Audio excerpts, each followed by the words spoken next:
Didier Van Kovlert, je vous présente Elsa Lévy. Bonjour. C'est bon ? Bah oui. Alors Didier Van Kovlert, moi je présente une revue de presse de la presse féminine et c'est comme ça que je suis tombée sur une de vos interviews de décembre dernier dans le bimensuel Féminin Bio. Alors c'est pas forcément le magazine le plus lu, mais il est écolo, en tout cas plein de logos en dernière page le prouvent, l'épaisseur du papier aussi, très épais. Et donc il est cohérent avec votre interview dans laquelle on comprend votre rapport à la nature, aux plantes, à l'environnement et aux abeilles. Vous avez d'ailleurs sorti le livre « Les abeilles et la vie », à ne pas confondre avec la série « Le miel et les abeilles ». J'y pense parce que j'ai lu hier, dans le Figaro TV Mag, que la comédienne Mallory Nataf, une des héroïnes du sitcom, reviendra à la rentrée dans Les Mystères de l'amour. Ah bon ? Une série dérivée de... Hélène, je m'appelle Hélène et les garçons. Oui, Hélène et les garçons. Absolument. Et donc on comprend aussi votre volonté de sensibiliser les enfants à la problématique des abeilles. Savez-vous ce que veut dire l'expression « avoir les abeilles » ? Non, Moi je connaissais pas. avoir les abeilles. Ouais, ça veut dire être en colère. D'accord. Voilà, très utile. Ouais, dans la d'accord. vie. Et sinon, pour en revenir à l'idée d'éduquer la génération future sur les abeilles et Et- autres causes environnementales. Bah justement, c'est une excellente Ah. idée. Je pense même que c'est la clé. Moi, par exemple, j'ai grandi avec une souris verte. Ah oui. Ces messieurs me disent, trempez-la dans l'huile. Voilà. Moi aussi, j'ai grandi avec ça.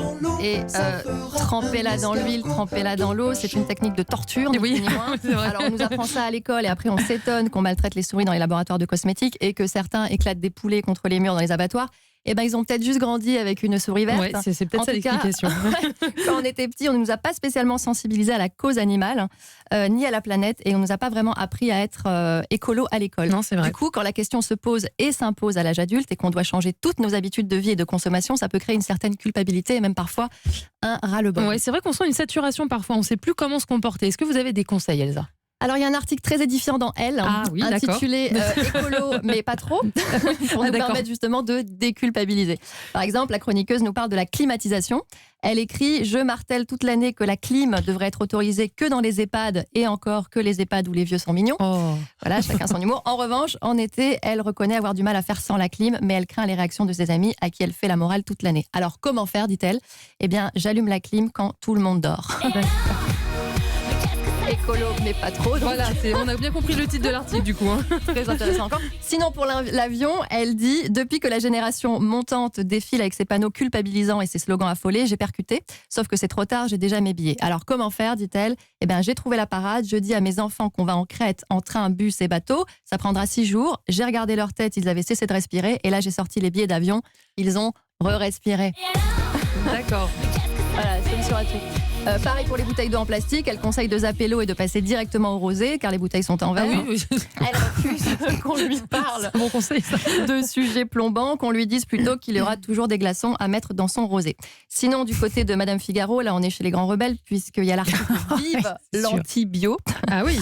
Je lis « On a le droit de partager un paquet de bonbons fluo avec nos ados pour être enfin une mère cool. » Et donc faire voler la vedette peut-être à...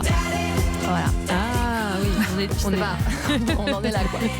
Il n'y a que le magazine Avantage qui lui s'entête à être écolo, puisqu'il nous permet de gagner ce mois-ci un lave-linge appelé Zen, qui permet de faire jusqu'à 50% d'économie d'eau et d'électricité, écono-écolo donc. Alors c'est bien d'être écolo, mais offrir un lave-linge aux femmes en 2019 et le mois dernier des aspirateurs, Oui. c'est surtout rétrogrado. C'est ça. Il y en a d'autres qui veulent qu'on reste écolo. Oui, je suis retombée Ah. sur un numéro de Biba de mai dernier. Ah oui, vous avez Biba. des belles archives. Mais oui, toujours. Biba qui nous propose de faire quelque chose d'assez fou pour sauver la planète. Il faut arrêter de mater du porno. Ah. Voilà, le rapport, eh bien, il semblerait que 35% des vidéos visionnées Oui. quotidiennement sur Internet équivalent à 150 millions de tonnes de dioxyde de carbone. Mais ça, c'est vrai émises. pour le coup. Ouais. C'est important, la sobriété numérique. Oui, après, bon, c'est juste le lien avec le porno. Émises dans l'atmosphère chaque année, soit presque un tiers des émissions de gaz à effet de serre du trafic aérien et 75 vidéos, c'est là où c'est moins fou, de ces vidéos 75%, ouais. 75%, pardon, sont visionnées par les hommes. Ah. Et c'est là que Biba ajoute n'accablez pas les hommes trop vite car les vidéos de chatons Ah oui. sont après le porno les plus visionnées sur Internet. Conclusion, je suis une nana donc je mate des chatons, j'ai que ça à foutre. Voilà, c'est ça. Et les hommes des minous. Écolo, rétrogrado. Oui, voilà, on est toujours dans le rétrogrado, hein, on est d'accord. Voilà. Bon, on voit bien que... Rétrogrado. Ouais, c'est ça. complètement rétrogrado. On voit bien qu'on nous dit un peu de tout et n'importe quoi sur notre conscience éco-responsable. Alors dans toutes ces infos, je me dis qu'il revient à chacun de faire son propre tri sélectif, Oui. car faudrait quand même pas laisser la connerie nous polluer davantage. Donc qu'on soit rassuré pour les abeilles en voie d'extinction. Avec tout ça, on risque de les avoir pour un petit moment.